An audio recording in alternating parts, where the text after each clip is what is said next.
The dream of home ownership in this country has all but evaporated for many people. Real estate activity is at an historic high. Royal LePage predicts home prices will surge 15% in the fourth quarter of 2022 compared to the same time last year.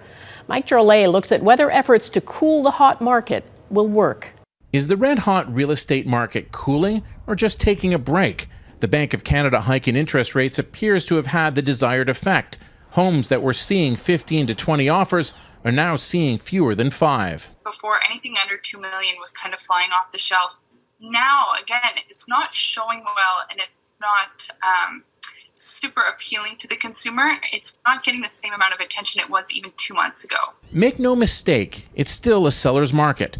The number of homes available remains historically low. Coupled with high demand, you can see how the agent for this Toronto semi wrote in the listing, "Floor is damaged. Please watch your step. The property is gutted to the studs," and still sold it for $1 million or $100,000 over asking. It's been a long time since houses were considered affordable, with the last few years showing prices on an even steeper upward trend. However, the Canadian Real Estate Association reports the average home price fell 2.5% in March to $796,000. $633,000 if you exclude the red-hot Vancouver and Toronto markets from the equation. But 1 month does not make a trend. And when compared to last year, prices are still up 11.2%. There is a lot of mixed signals, I guess, or a lot of different ways in which the data can be interpreted. But I would say overall, it does paint a cooling price picture, but certainly not one that's would flag a significant decline in prices. And this is where policymakers have difficult decisions ahead of them. Economists expect the Bank of Canada to hike rates another 2% before the end of the year. And while that should cool the market even further, it could have a detrimental effect as well. The enemy of the real estate market is not higher interest rates. The enemy is rapidly rising interest rates. If for some reason, because of inflation, the Bank of Canada chooses to raise interest rates very, very quickly, as the market now is predicting, that can be more difficult on the housing market to deal with. So the choice appears to be either lower prices or higher interest rates, or possibly a combination of both, none of which lead to a more affordable housing market. Mike Drolet, Global News, Toronto. In the last budget, the federal government identified housing speculation as a contributing factor to rapidly rising home prices, and it declared a 2-year ban on all foreign investment in residential real estate. How that will be implemented is not clear, and it won't impact Canadians who are buying up property as investments.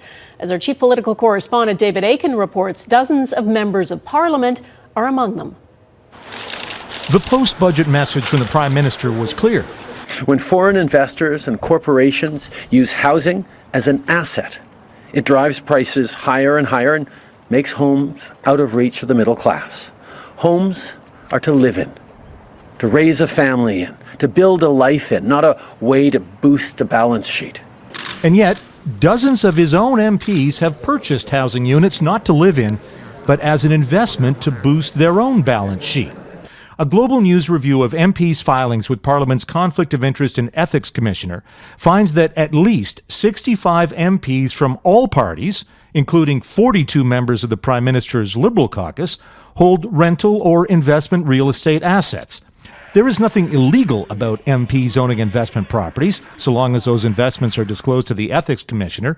And in fact, a Bank of Canada study found that investors, a vast majority of them Canadian, account for 1/5 of home purchases in Canada. What we're cracking down on is the fact that there are foreign investors and big corporations that buy homes in Canada and then just let them sit. Housing affordability experts, though, say there's not much difference in the behavior of foreign investors, corporate investors, or real estate investment by everyday Canadians, including MPs and ministers. They're thinking that the financialization of housing only happens at this sort of big corporate level. But what your data about the number of investment properties held by cabinet ministers shows is that it also happens more at the regular everyday person level.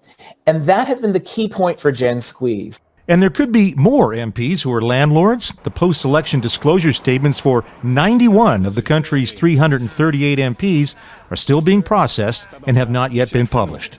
David Akin, Global News, Ottawa.